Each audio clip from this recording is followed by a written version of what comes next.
салом арз мекунам донишҷӯёни азиз.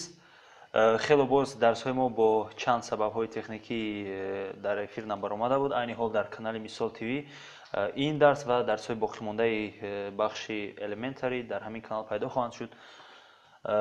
Дарси 15 худро имрӯз шурӯъ мекунем. Калимаҳои нав дар дарси 15 bird яъне парранда, food хӯрока, ҳама маҳсулотҳои хӯроквориро дар забони англисӣ food мегӯянд. Any ягон, anything. Хоб агар барои шумо гуфтани ҳарфи се бо нуки забон яъне th душвор бошад, ҳеҷ гапе надорад. Шумо метавонед say anything гӯед. Вало амрикоиҳо ва ёки ҳама давлатҳои англисзабон инро ҳарфи th мехонанд. Anything ягон чиз. Word калима, яъне ҷумла калима, word калима аст. Letter мактуб, letter. Хоб letter мактуб, лекин айни ҳол ман мисол меовардагии ҷумлаҳоям тарҷумаи инро ҳарф яъне тасдиқ мекунам. Ду тарҷума дорад, ҳам мактуб, ҳам ҳарф. Мактуб айни ҳол мактубҳое ки мо дар телефонҳо менависем ва ё дар шабакаҳои интернетӣ, онҳо месседж ном доранд, яъне электронӣ, ба тарзи электронӣ. Хоб ин мактуби letter, мактубе дар назар дорад ки дар коғаз дар даруни конверт мебиёд. Ҳамин намуд мактуб letter мешавад ба англисӣ. Хоб мактуб ҳарф, мактуб тарҷумаи letter. Repeat такрор кардан. Again аз нав. Sentence. Хоб калимаи again як тарҷумаи дигар ҳам дорад, яъне боз. Боз аз нав. Ман боз дар хонаам. I am again at home. Ёки ман аз нав дар хонаам. Sentence ҷумла. Understand фаҳмидан. Айни ҳол мегзарем ба қисми фаҳмондадиҳӣ, дар чӣ гуна ҳолатҳо чӣ гуна истифода мебарем. Хоб парранда исм, яъне дар асл дар ҳамаи забонҳо исм фаҳмондадиҳии зиёдро талаб намекунад, яъне парранда. Танҳо дар вақте ки шакли ҷамъ истифода бурданӣ бошед, пасбанди s илова мекунед. Мисол паррандаҳо. Хоб birds. The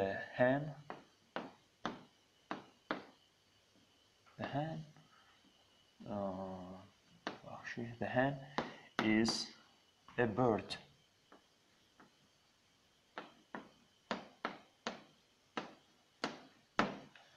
яъне мурғ парранда мебошад. калимаи fly ҳам илова кунем. хеле як ҷумлаи хуб дар мисол мебарем. Fly паша ҳам fly мешавад, лекин to fly яъне аллакай ин феъл аст. дида истодаед to fly. хоб инҷо to fly парвоз кардан. Парвоз кардан. калимаи fly парвоз кардан. The hen is a bird. мурғ парранда мебошад. But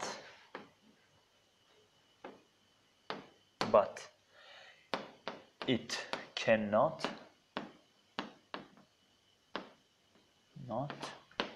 fly. хоб дар забони русӣ мисол ҳайвонро ҳам мисол он мегӯям, мисол или она, например курица, птица, но она не может лететь.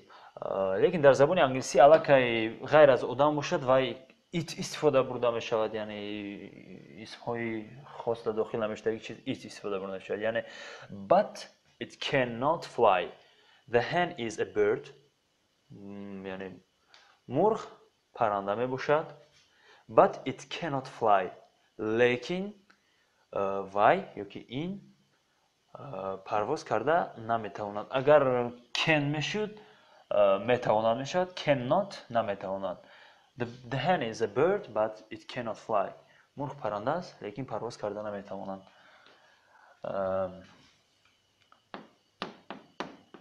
The sparrow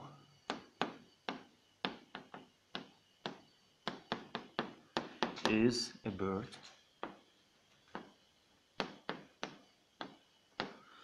The sparrow is a bird. زغ پرنده می باشد. But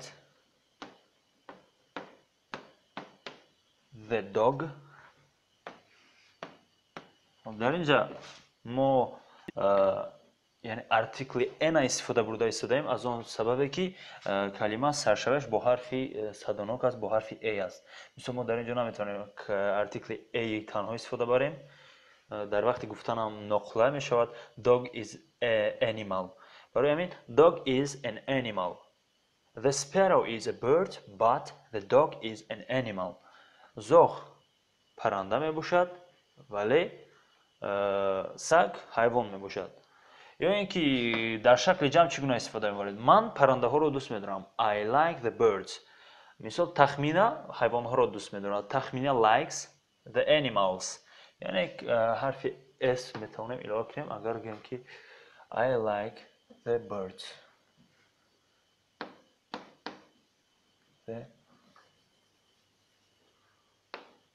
I like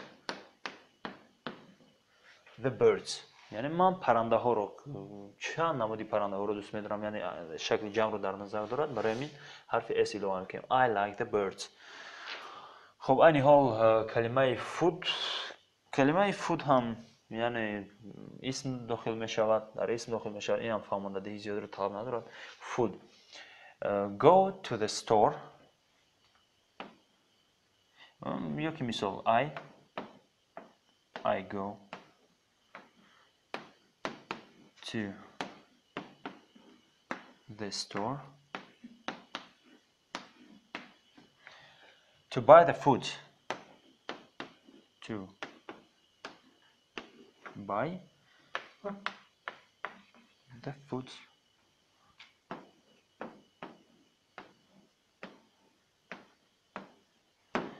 یعنی در اینجا گفته ایستاده است من به مغازه برای خریدن محصولات خوراکی، یعنی خوراک میرم. اول که فودز که گفت ما اول که در نظر میگیریم که به خوراک در نظر دارد محصولات خوراک. I go to the store to buy the foods. یا اینکه کلمه فرش فهمیدگی باشید. فرش یعنی تر و تازه میگن، سویژی. فرش فودز سویژی پروداکتی یعنی محصولات های تر و تازه، محصولات های نو. کلمه any. خب این حال پاک میکنم. خب میتونید در پاوزا مونده یعنی در استاپ مونده کلمه ها رو نویسید در دفترهای خود. این حال توضیح میکنم. Blackboard is clean. Blackboard دسکه رو blackboard میگم. عیناً تخمینا این دسکه که سیاه هست blackboard میگه. کلمه anything. any یگان. مثال یگان چیز، یگان کس.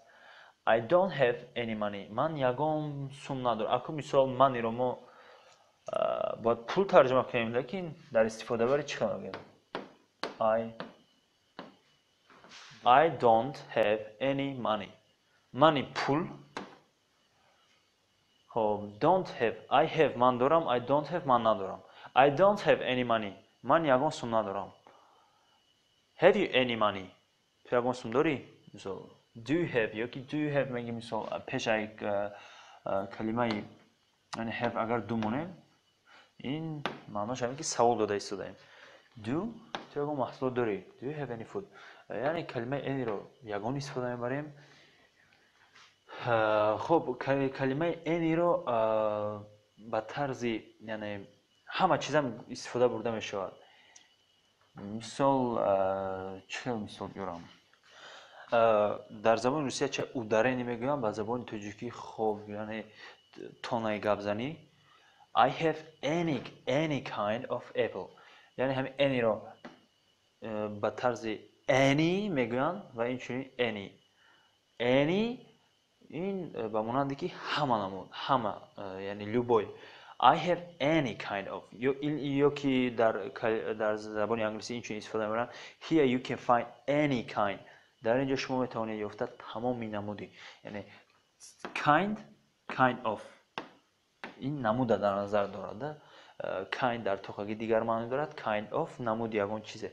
I have any kind of apple. من همه نمودی سیب رو دارم.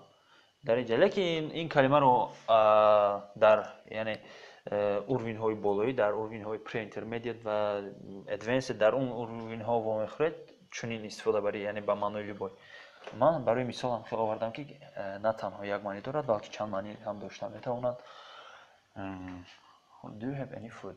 Айни ҳол калимаи anything ягон чиз, мисол I don't have anything ё ин ки I have anything ё ин ки have you anything like blackboard. шумо ягон чиз ба мисли доска доред ё ки have you anything like apple, have you anything like notebook. шумо ягон чиз ба мисли ноутбук доред. калимаи anything хоб Анвар has not anything. Анвар ҳеҷ чиз надорад. ё ин ки ҷумлаи пурратару фаҳмотарашро истифода барем. Анвар хоб doesn't. калимаи do дар шахси сеюм does яъне пасванди es мегирад, does хонда мешавад. Анвар does not. хоб калимаи n-у хати апостроф ва ҳарфи t яъне калимаи notро шакли кӯтоҳ кардаашро дар назар дорад. n апостроф хоб не апостроф а хати болоӣ ва ҳарфи t. калимаи not-а шакли кӯтоҳ кардааш doesn't, does not ҳам нависед хато намешавад, doesn't ҳам. Анвар doesn't мисол no дар сои болои гузашта будем ё ки не дар ёдам нест, айни ҳол тарҷумаашро мегӯям no донистан мешавад, know нависта мешавад know, лекин дар вақти хондану гуфтан no мегем. Анвар doesn't know anything about birds. Анвар дар бораи паррандаҳо ягон чиз намедонад, яъне doesn't know. яъне мо дар дарсҳои пештарам гуфтем ва айни ҳолам мегӯям дар забони англисӣ ба забони тоҷикӣ тарҷима кардан мо айнан умуман тарҷима кардан наметавонем, барои ки ҷумла маънояшро гум мекунад. агар гӯем Анвар не донистан ягон чиз дар бораи паррандаҳо, ин калима аллакай калимаи ноустувор мешавад. барои ҳамин аввал маънои ҷумла мефаҳмем чӣ мақсад дорад. Анвар doesn't know anything about birds. значит хуб Анвар дар бораи паррандаҳо ягон чиз намедонад. ҳамин чӣ хеле ки маънои ҷумла аст, маъношро ба забони тоҷикӣ тарҷима мекунем. хуб калимаи anything ягон чиз дар дарсҳои оянда ҳам дар мисол мебиёрам ва пурратару хубтар хоҳед фаҳмид. word калима ин агар калимаи do набошад шумо медонед мешавад. агар калимаи do ямонем яъне аллакай саволе мешавад. Do you know шумо медонед. Do you know хуб the word lesson дарс. Do you know the words about lesson. шумо калимаҳо дар бораи дарс медонед. хуб калимаҳои дар бораи дарс чиё дохил мешаванд? мисол хондан, навиштан, аз ёд кардан, омӯхтан. яъне шумо як каса пурсида истодаед. Do you know the words about lessons in English. шумо бо забони англисӣ калимаҳо дар бораи дарс медонед. яъне word ягон душворӣ надорад. калима танҳо калима тарҷима мешавад. мисол I didn't understand фаҳмидан. I didn't understand this word. ман ин калимаро нафаҳмидам. I didn't understand that word. ман вай калимаро нафаҳмидам. яъне word калима. repeat айни ҳол доскаро пок мекунам. repeat такрор кардан мешавад. айни ҳол мисол мебиёрам чӣ гуна мо бояд истифода барем. дар дарсҳои гузашта гуфта будем, фаҳмонда будем can тавонистан мешавад. мисол шумо бо ягон хориҷӣ гап зада истодаед, бо ягон амрикоӣ ва ё ин ки дигар миллат бо забони англисӣ ӯ гап мезанад, шумо ягон калимаашро нафаҳмидед, шумо метавонед бипурсед can you repeat. метавонед ки такрор кунед. шумо метавонед такрор кунед. Can you мисол. агар шумо махсус мисол вай гап зад, мисол I live near the police department. шумо калимаи near-ро нафаҳмидед ё ки навист I live near. шумо мегӯед can you repeat this word. яъне аз пасаш илова мекунед калимаи ин калимаро. шумо метавонед ин калимаро такрор кунед. Can you repeat шумо такрор карда метавонед. Can you repeat that word. Z вай мешавад, яъне вай. ин вай. Can you repeat that word. шумо вай калимаро такрор карда метавонед. ё ин ки мисоли дигар I must. хуб every day. هر روز. books کتاب ها. اگر اس نمی یعنی کتاب اس ilova кардем шакли ҷама дар назар дорад якла китобу як ман яъне ба тарзи лаҳҷавӣ бисёртар фаҳмода истодам ки барои шумо фаҳмо бошад. books китобҳо. I must repeat my English books every day. books китобҳо. English books китобҳои англисӣ. English books. I must repeat my English books every day. ман бояд китобҳои англисиамро, яъне my чизе ки аз ман аст. ман бояд китобҳои англисиамро every day, ҳар рӯз чикор кунам? Такрор кунам. дар забони тоҷикӣ феъл дар бисёри ҳолатҳо, ба истиснои баъзе мавридҳо, дар бисёри ҳолатҳо дар охири калима меояд. ҳамчунон мо вақте ки аз як забон ба забони тоҷикӣ тарҷума кардем, бояд ҳамчунон ба ҷогузорӣ кунем ки ба шакли грамматикӣ хатогӣ надошта бошад. яъне чун одатан феълҳоро дар охири ҷумла. ман ба мактаб меравам, яъне рафтан феъл аст, дар охири ҷумлаи забони тоҷикӣ мемонад. агар дар забони англисӣ бошад, дар аввал баъди ҷонишин ва баъди исм мебояд. мисол I go to school. аллакай ман I go. хуб аллакай баъди ҷонишини ман яъне феълро мегузорем. дар забони тоҷикӣ баръакс дар охир гузошта мешавад. خب فراموش نکنید. I must repeat my English books every day. من باید کتاب‌های انگلیسیم رو هر روز تکرار کنم. خب اینجا کلمه again هست. again باز از نو. خب دستگاه رو پاک میکنم. میتونید در پاوزه مونده نوشته گیرید. So again از نو یا اینکه باز. مثال Today is the 1st of September.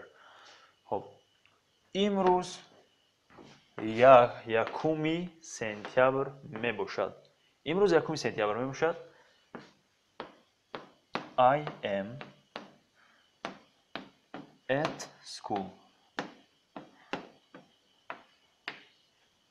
خب در آخرش یک کلمه نو خود رو اضافه میکنیم. I am at school again.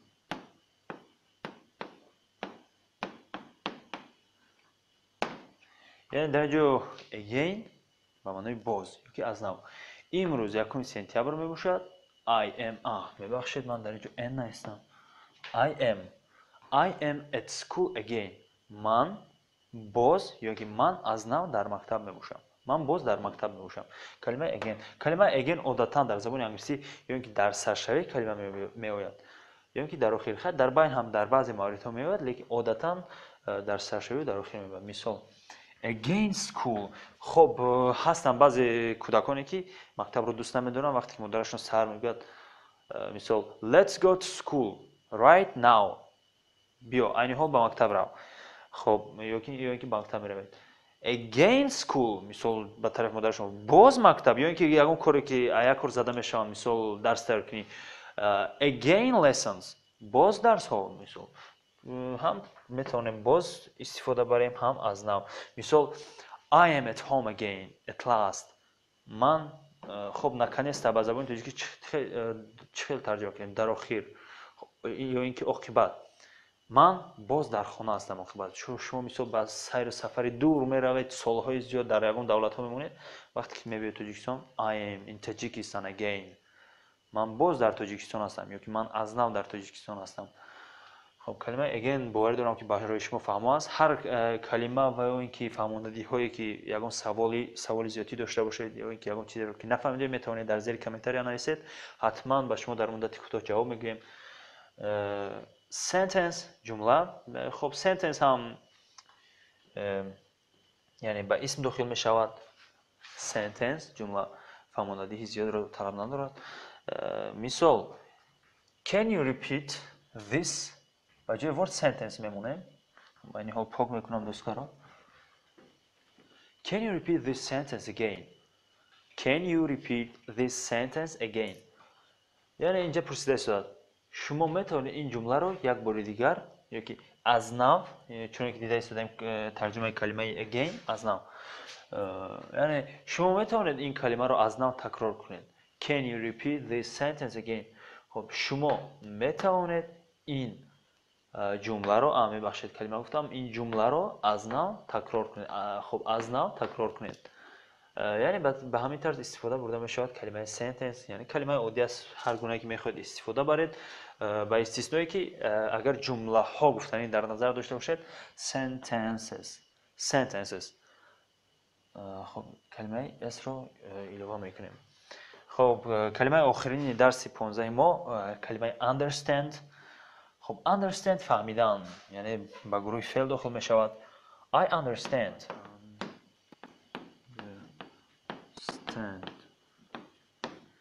I understand. من فهمیدم یا من میفهمم. لیکن اگر زمانی گذشته در نظر داشته باشیم من فهمیدم، خب I understood می شود. Understood یعنی فهمیدن در زمانی گذشته. مثال he understood his mistake و خطاگیش رو فهمید. understood. یا که وقتی شما با یک کس اون چیز رو میفهمونید understood میتونید که فهما، یعنی الان که شما فهمونده دادید زمان گذشت کلمه understood رو استفاده میکنید. I understand من میفهمم. I think you understand من با فکرم که شما فهمیدید. من فکر میکنم که شما میفهمید. مثال do you understand the words about traveling. travel سیاحت می شود یا اینکه birds استفاده بریم. do you understand the words about birds شما کلمه ها درباره پرنده ها رو میفهمید یا اینکه فهمیدید. I don't understand you من تو رو نمیفهمم. مثلش یکان جورایی شما این روز یک مشکلش نخواهم کنم پگم بیا یا اینکه عموما همین کلمه رو چخیری که میخواید در بعضی جا یعنی طلبات همین استفاده بریش است. من تو رو نمیفهمم. I don't understand you یا اینکه با یکان خارجی گپ زده استفاده اکسنتی. مثال ما وقتی که گپ میزنیم I don't understand you یعنی به طرز عادی کرده گپ میزنیم، لیکن امریکایی باشن I understand you. مثال don't رو استفاده میبرم understand هم کنده استفاده میبرم. شما میتوانید بگید که I'm sorry I don't understand you ببخشید من شما رو نفهمیده استودم. خب کلمه understand به شما فهمو است، یعنی فهمو به شما فهمو است. Do you understand students؟ خب درس 15 خود رو برای امروز تمام میکنیم. درس آینده درس 16 الکی اوروینی elementary دا میگذاریم، یعنی چونایی که در سرشایی گفته بودم 15 درس بیگینر است. 15 درس آینده درس elementary خواهد شد، یعنی از درس 9 سر میکنیم کورس elementary رو. خب تو دیدار تو درس آینده. تمام؟ یعنی چی فهمید؟ شاگردم حضور نبیسیم موضوع بعد گردانم گذشته اینجا در آواز هم باشم ما ویدیو یک جوره میتونیم کار کرد.